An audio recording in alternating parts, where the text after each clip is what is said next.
premier vlog. Mon nom est Tania Auger et ma mission est simple. Je veux vous aider à vivre en santé avec vitalité et aimer votre corps. Parce que la santé est l'atout le plus important que vous possédez, ce qui va vous permettre de vivre pleinement, de vous concentrer sur ce qui est important pour vous. Dans la prochaine année, je vais vous partager les meilleures informations basées sur la science et sur ce qui fonctionne vraiment pour vous aider à mieux manger et vivre en santé. Donc, si ce n'est pas déjà fait, inscrivez-vous à mon vlog Les bienfaits d'un corps en santé. C'est gratuit, bien sûr.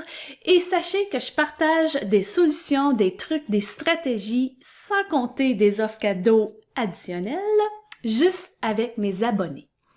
Aussi, présentement, avec votre abonnement, je vous offre une mini-formation pour vous aider à perdre du poids, faire le plein d'énergie, tout en mangeant ce que vous aimez. Et oui, ça inclut votre petit dessert favori ou même un petit verre de vin. Vous pouvez donc vous inscrire maintenant sur cette page et avoir accès à cette formation immédiatement. Bon, maintenant de retour à ce premier vlog. J'ai pensé vous partager pourquoi je suis une adepte passionnée de la nutrition, des habitudes de vie qui nous permettent de vivre en santé et ce qui m'a amené à faire le saut entrepreneurial dans ce domaine. Mais c'est pas tout, je vais aussi vous partager ma formule de jouvence. Oui, vous m'avez bien entendu, ma formule de jouvence. Bien sûr que c'est plus qu'une formule pour demeurer jeune, c'est aussi le secret pour vivre en santé. Savez-vous au Canada, présentement, d'après la Société canadienne du cancer, presque une personne sur deux sera diagnostiquée avec un cancer au courant de sa vie. Et je suis prête à parier que si vous n'êtes pas déjà touché directement par le cancer, que vous connaissez une personne très proche de vous qui l'est. Écoutez, chez nous, entre mon père, ma mère, mon fils, mon mari et moi-même, nous sommes 5.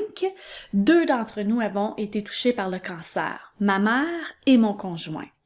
Donc oui, nous faisons partie de ces tristes statistiques. Après le cancer, la deuxième plus grande cause de décès au Canada est due aux maladies du cœur. Selon l'Agence de la santé publique du Canada, toutes les heures, 12 Canadiens adultes qui sont diagnostiqués avec une maladie du cœur y succomberont. Mon père a survécu à une attaque de cœur, mais pour mes oncles, mon grand-père, ils n'ont pas eu la même chance et ils nous ont quittés vraiment trop tôt. Et une dernière statistique pour vous, celle-ci c'est sur le taux d'obésité au Canada. Plus de 64% d'adultes sont soit obèses ou en surplus de poids et plus de 60% chez les enfants. Et on sait tous les problèmes qu'amène un surplus de poids sur notre santé, comme le diabète, les maladies du cœur, certains cancers, les maladies respiratoires et j'en passe. La raison pour laquelle je partage ces statistiques est pour vous faire réaliser l'importance de prioriser notre santé d'abord et avant tout. C'est grâce à votre santé que vous allez pouvoir passer du temps de qualité avec vos proches, que vous allez pouvoir réaliser vos rêves les plus fous, que vous allez pouvoir vivre pleinement et bien sûr demeurer très loin de ces statistiques. Pour ma part, le cheminement vers une santé n'a pas nécessairement été facile. J'ai perdu presque tous les membres de ma famille et non par cause de vieillesse, mais plutôt dû au cancer et aux maladies du cœur. Je suis très reconnaissante pour mes parents puisque très jeune, ils m'ont introduite à l'activité physique en m'inscrivant dans toutes sortes d'activités, comme la danse, le patin artistique, le soccer, ce qui m'a permis de développer une passion pour la santé physique et je suis convaincue que je suis en vie et en santé aujourd'hui grâce à cette passion et les autres habitudes de vie saine que j'ai adoptées un peu plus tard. En ce qui concerne l'alimentation, disons que ça a pris un peu plus de temps pour ma famille et moi de réaliser l'importance de bien manger et surtout le pouvoir de la nourriture pour une santé optimale. Ma diète typique quand j'étais enfant était composée de Pop-Tart et de Fruit Loops pour déjeuner. Pour le dîner, je mangeais souvent des plats préparés par le fameux chef Boyardee. Et pour le souper, du bon craft dinner avec des morceaux de saucisses hot dog. Si la bouffe venait dans une boîte en conserve, une bouteille, un contenant d'aluminium préemballé, hautement transformé, c'était le choix numéro 1 pour ma famille. Je garde même de très bons souvenirs d'enfance quand je me faisais garder par mon grand-papa. À l'occasion, il nous achetait des TV dinner pour souper. Un TV dinner était un souper complet préparé d'avance dans un contenant d'aluminium qu'on devait simplement faire chauffer. Dans le mien, j'avais une genre de boulette de viande. Je dis une genre de boulette de viande parce que j'ai aucune idée si c'était vraiment de la viande. Baignant dans une sauce brune. Aussi un petit carré de patates pilées, un petit carré de maïs. Et ma partie favorite de mon TV dinner était le petit carré de dessert. C'était un petit gâteau au chocolat chaud. Miam miam. Écoutez, si vous n'avez aucune idée de ce que je vous parle, du TV dinner au Pop-Tart à la bouffe en conserve, ne vous en faites pas. Rien de tout ça est bon pour vous et votre santé. Mais pendant mon enfance et le début de mon adolescence, c'est ce que ma famille connaissait et c'est ce que nous mangions. Aujourd'hui, c'est tout à fait différent. Nous cuisinons maintenant les meilleurs plats et toutes nos créations sont faites d'aliments non ou très peu transformés. Même si dans ma vingtaine, je portais déjà un peu plus attention à l'importance de mon alimentation, l'élément déclencheur qui a fait en sorte que j'ai complètement transformé notre façon de manger, c'est passé à peu près il y a 11 ans, lorsque mon conjoint a été diagnostiqué avec son cancer. C'est à ce moment-là que ma mission vers la santé a officiellement débuté. J'ai fait des recherches et étudié tout ce que je pouvais sur le pouvoir de la nourriture pour guérir notre corps. Je suis devenue une adepte passionnée de l'alimentation et les habitudes de vie saines par amour pour la santé de ma famille et moi-même. Aujourd'hui, en tant que professionnelle certifiée en coaching et en nutrition, je souhaite de tout cœur faire une différence importante dans la vie de personnes soucieuses de leur santé comme vous. Donc, si votre santé et la santé de vos proches est importante pour vous, je vous en prie, n'attendez pas d'être malade pour prioriser votre santé. Laissez-moi vous aider à réaliser tous vos objectifs santé avec brio.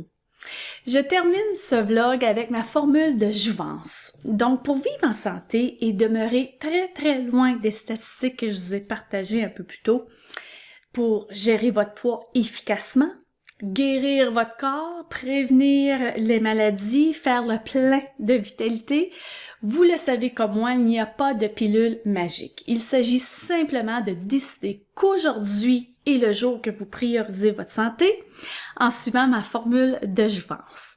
Donc, il y a 3 facettes à ma formule. L'alimentation, l'activité physique et votre état d'âme et style de vie, ce qui comprend plusieurs autres petits facteurs tels que votre environnement, vos gènes, vos habitudes, comment vous gérez votre stress par exemple. Je vous explique. Mais avant, sachez que cette formule est exactement ce que ma famille et moi utilisons à tous les jours pour vivre en santé. Au lieu de tout changer d'un seul coup, vos habitudes, je vous suggère de débuter avec la facette de l'alimentation. Une distinction importante que je veux vous partager est que même si les 3 facettes à ma formule sont fondamentales pour une vie en santé, que l'une ne va pas sans l'autre, à mon avis, votre alimentation demeure la clé numéro 1 de votre succès pour vivre en santé. Même si vous êtes une personne qui fait de l'exercice et qui est généralement calme, si vous négligez votre alimentation, votre capital santé se détériorera rapidement. Donc, c'est pour cette raison que je vous suggère de débuter avec votre alimentation afin de réaliser vos objectifs santé rapidement et efficacement. Sachez aussi qu'il existe de plus en plus d'études cliniciennes démontrant que lorsque vous portez une attention particulière à votre alimentation, vous pouvez réaliser avec succès la plupart de vos objectifs santé, comme par exemple une perte de poids efficace et durable, ce qui n'est pas nécessairement le cas si vous négligez votre alimentation et adoptez simplement un programme d'entraînement, par exemple. Pour ma famille, c'est aussi grâce au pouvoir de la nourriture que mon conjoint a vaincu son cancer et qu'aujourd'hui nous vivons une vie en santé. Si l'on reprend la formule et j'ajoute un pourcentage à chacune des facettes pour déterminer l'importance et la priorité, vous verrez que l'alimentation compte pour 70%, l'activité physique 20% et les autres facteurs 10%. Une fois que vous aurez adopté de meilleures habitudes pour mieux manger, vous pourriez par la suite considérer introduire l'aspect d'activité physique à votre quotidien. Ne vous inquiétez pas, vous n'avez certainement pas besoin de vous abonner à un gym ou de vous entraîner pour devenir la prochaine Miss Fitness du Canada. Choisissez une activité qui vous fait bouger et que vous aimez faire, pour ne pas que ça devienne une obligation. Une simple marche, par exemple, de 30 minutes à tous les jours suffit. Je vous encourage à écouter une petite capsule vidéo. J'ai ajouté le lien ci-dessous, c'est du Dr Evans et je suis convaincue que ça vous inspirera à prendre action sur cette facette de la formule. Le vidéo a été originalement créé en anglais, mais je vous ai trouvé une très bonne traduction, ça vaut définitivement la peine de l'écouter. Ensuite, la dernière facette de la formule est aussi de réviser vos autres habitudes de vie afin de vous assurer qu'elles sont toujours bénéfiques pour vous et vous aident à gérer votre stress, par exemple, et assurer une bonne santé mentale et émotionnelle au quotidien. Pour ce faire, vous pouvez considérer une pratique de méditation ou tout simplement réfléchissez à ce que vous pouvez faire pour vous aider à vivre dans la sérénité et être heureuse. Pour moi, la méditation est un excellent moyen, mais il y a aussi d'autres activités que j'adore faire, qui me permettent de me ressourcer. Comme danser, prendre un bon bain chaud avec chandelle et parfois un petit verre de vin, inviter des amis pour une bonne bouffe, passer du temps de qualité avec mon fils, sortir prendre un café avec mon mari. Donc pour vous, quelles sont ces activités qui vous font plaisir et qui remplissent votre cœur de joie? Assurez-vous tout simplement de prioriser du temps pour ces activités au moins une fois par semaine. J'espère que vous avez apprécié ce premier vlog et que je vous ai donné des bonnes idées à considérer pour une démarche santé. Maintenant, c'est à votre tour. J'aimerais savoir une chose que vous avez retenue et qui résonne avec vous. Aussi, partagez avec moi une action que vous allez prendre maintenant vers une meilleure santé. Écrivez les réponses à ces deux questions dans l'espace réservé aux commentaires ci-dessous. Et entre-temps, n'oubliez pas de vous inscrire à mon vlog et si vous avez des questions spécifiques sur la santé, n'hésitez pas à communiquer avec moi par courriel à tania@taniaog.com. Et jusqu'à la prochaine, je vous souhaite une vie en santé.